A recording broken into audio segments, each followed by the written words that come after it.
सिद्ध संतों की महिमा बड़ी ही विचित्र होती है। वैसे तो वो प्रायः अपनी साधना में लीन रहते हैं, लेकिन कभी-कभी वे करुणावश ऐसे चमत्कार दिखा देते हैं जिन पर विश्वास करना भी मुश्किल हो जाता है। ऐसी ही एक घटना है।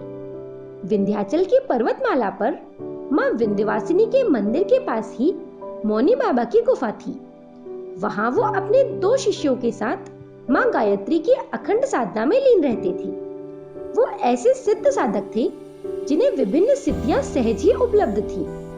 उन्होंने 40 वर्षों से मौन व्रत ले रखा था, इसीलिए वो किसी से मिलते जुलते और बात नहीं करते थे। उनका असली नाम क्या था ये कोई नहीं जानता था। हमेशा मौन रहने के कारण ही लोगों ने उन्हें मौनी बाबा कहना शुरू किया था। उनका जीवन पूरी तरह से तपस्वी का जीवन था। बाबा जी भले ही मौन रहते थे, लेकिन उनके पास जो कोई भी जाता था वो उसकी मनोकामनाएं पूर्ण करते थे।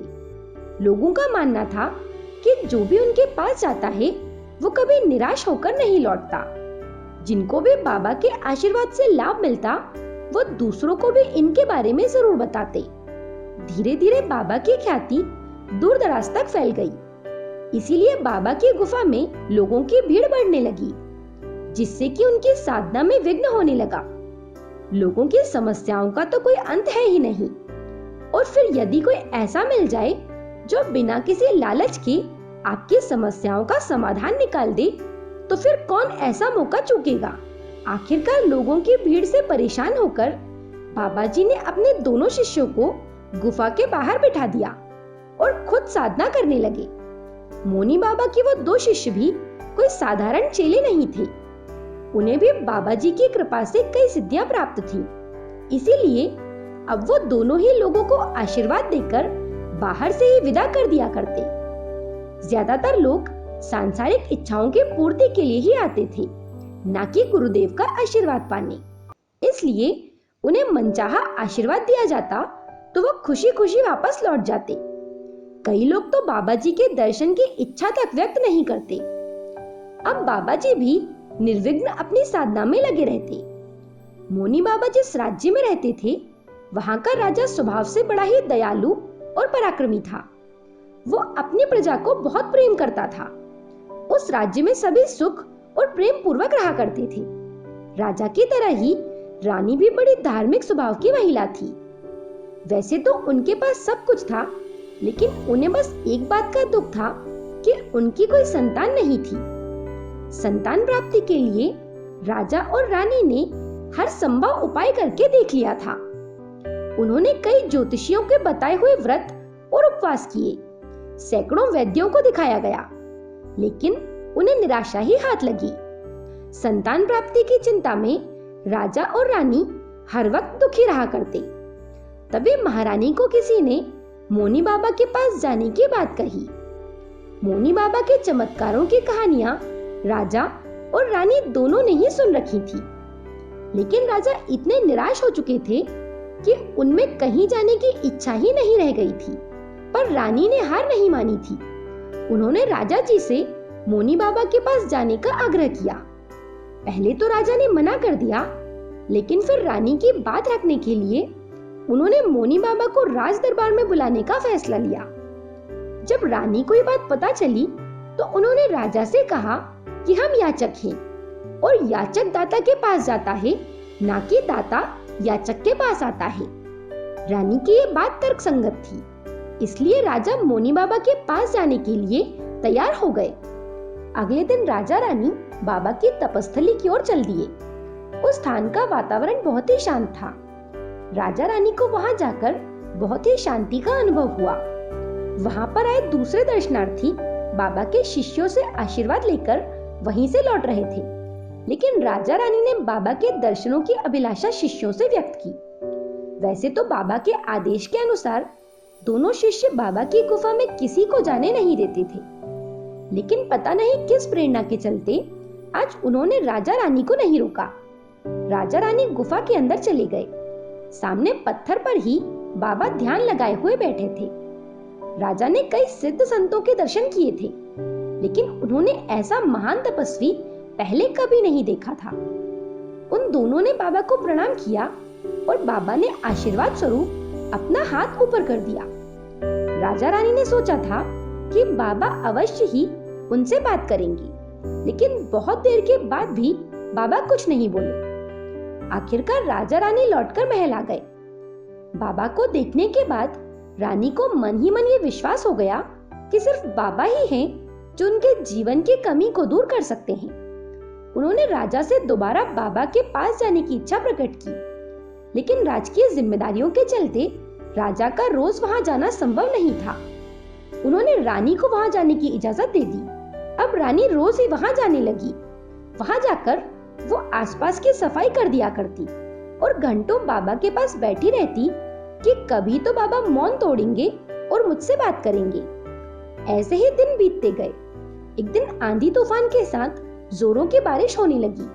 रानी का गुफा तक पहुंचना मुश्किल हो गया, लेकिन रानी फिर भी गुफा की ओर निकल गई। पहाड़ों पर फिसलने की वजह से रानी को कई जगह चोटें आई थी और खून भी बह रहा था। एक बार तो वो गहरी खाई में गिरते गिरते ही बची थी, लेकिन फिर भी उसने हार नहीं मानी और वो भीगते हुए ही बाबा की गुफा तक पहुंच गई। रानी की ऐसी दयनीय दशा देखकर बाबा का हृदय करुणा से भर गया। उनका मौन टूटा और वो बोले, बेटी इतना कष्ट क्यों सह रही है? तुझे क्या चाहिए? मोनी बाबा के यूं अचानक बोल पड़ने से पहले तो रानी को विश्वास ही नहीं हुआ। वो आश्चर्य से इधर उधर देखने लगी। उसे लग रहा था कि कोई सपना देख रही है। उसने दोबारा बाबा को देखा तो वो मुस्कुरा दिए। उन्होंने दोबारा कहा, बेटी क्या चाहिए तुझे? अब रानी को ये विश्वास हो चला था कि ये कोई स्वप्न नहीं है, बाबा सच में उससे बात कर रहे हैं। रानी की खुशी का कोई ठिकाना ही नहीं था। खुशी से रानी की आंखें भर आई। वो बाबा से बोली, बाबा मेरी कोई संतान नहीं है, मेरे जीवन में केवल यही एकमात्र कमी है। आपके दर से कोई खाली हाथ नहीं जाता है।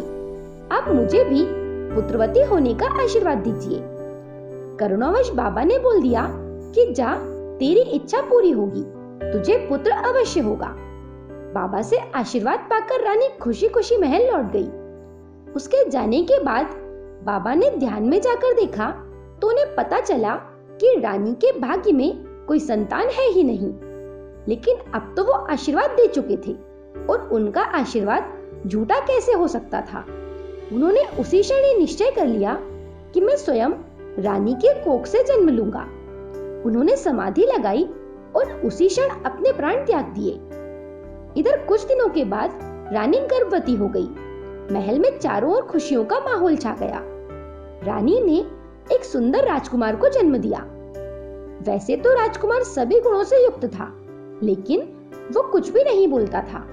राजा ने कई वैद्यों और ज्योतिषियों से परामर्श लिया, लेकिन कोई भी राजकुमार से बुलवा नहीं सका। वैद्यों के अनुसार राजकुमार के शरीर में ऐसी कोई कमी नहीं थी जिससे उनके गूंगे होने की संभावना हो, लेकिन फिर भी राजकुमार कुछ नहीं बोलता था। आखिरकार सभी चिकित्सकों ने हाथ खड़े कर दिए। हारकर राजा ने ये घोषणा कर दी कि जो कोई भी राजकुमार से कुछ बुलवा देगा उसे वो आधा राज्य सौंप देंगे। एक दिन राजकुमार मंत्री के पुत्र के साथ शिकार खेलने जंगल में गए। वैसे तो राजकुमार को यह पसंद नहीं था, लेकिन फिर भी वो मंत्री के पुत्र के साथ चल दिए। उस दिन वो सारा दिन भटकते रहे। सुबह से शाम हो गई, लेकिन उन्हें कोई शिकार नहीं मिला। उनके लौटने का समय हो गया था। वो वापस लौट ही रहे थे कि तभी रास्ते में एक झाड़ी में से हिरण बोल पड़ा। आवाज सुनते ही सिपाही बिना देर किए हिरण पर टूट पड़े और उसे मार डाला। हिरण की ये दशा देखकर राजकुमार को बहुत दुख हुआ। वो बोल उठे, तू बोला क्यों? आज तू नहीं बोलता तो बच जाता। देख, मैं बोला तो मुझे दूसरा जन्म लेना पड़ा, और तू बोला तो तुझे प्राणों से हाथ ही धोने पड़े। बिना सोचे समझे बोलना भी कितना दुखमय हो सकता है। राजकुमार को बोलते देख मंत्री का बेटा अचंभित रह गया। तुरंत ही राजमहल जाकर उसने सारी बातें राजा को कह सुनाई। राजा को यकीन नहीं हुआ। उन्होंने उससे कहा, क्या तुम सच कह रहे हो? झूठ बोलने का परिणाम जानते हो तुम? इस पर मंत्री के पुत्र ने कहा, आप खुद ही राजकुमार को बुलाकर पूछ लीजिए। प्रत्यक्ष को प्रमाण की क्या आवश्यकता। भरी सभा में राजकुमार को बुलाया गया। सभी बहुत उत्साहित थे कि राजकुमार बोलेंगे, लेकिन अगर नहीं बोले तो मंत्री पुत्र को फांसी की सजा दी जाएगी। राजकुमार आया तो उसे बोलने के लिए कहा गया, मगर ये क्या, राजकुमार तो हमेशा की तरह मौन ही खड़ा रहा। ये देखकर गुस्से में राजा ने मंत्री पुत्र को फांसी पर चढ़ाने का आदेश दे दिया। जल्लाद आया और मंत्री पुत्र को फांसी लगने ही वाली थी कि तभी राजकुमार चिल्लाया, छोड़ दो इसे। राजकुमार की आवाज सुनकर सभी चहक उठे। इसके बाद राजकुमार ने अपने पूर्व जन्म की बात बताई। राजकुमार ने कहा, राजन, मैं विंध्याचल के पर्वतों में रहने वाला वही मौनी बाबा हूँ, जिनके पास आप और महारानी पुत्र प्राप्ति की कामना लेकर आया करते थे। रानी की श्रद्धा और निष्ठा देखकर मैंने उन्हें पुत्रवती होने का आशीर्वाद दे दिया था, लेकिन मुझे बाद में ज्ञात हुआ कि रानी के भाग्य में कोई संतान नहीं है। इसलिए अपने आशीर्वाद को पूरा करने के लिए मुझे स्वयं ही रानी के कोख से जन्म लेना पड़ा। अब रानी भी निसंतान होने के दुख से उबर गई है, इसलिए अब मैं पुनः अपनी तप साधना के लिए जा रहा हूँ। इतना कहकर राजकुमार वापस अपनी तपस्थली की ओर चल दिए। बाबा के इस चमत्कार के बारे में आपका क्या विचार है, मुझे कमेंट करके जरूर बताएं। मेरे साथ बने रहने के लिए आप सभी का धन्यवाद।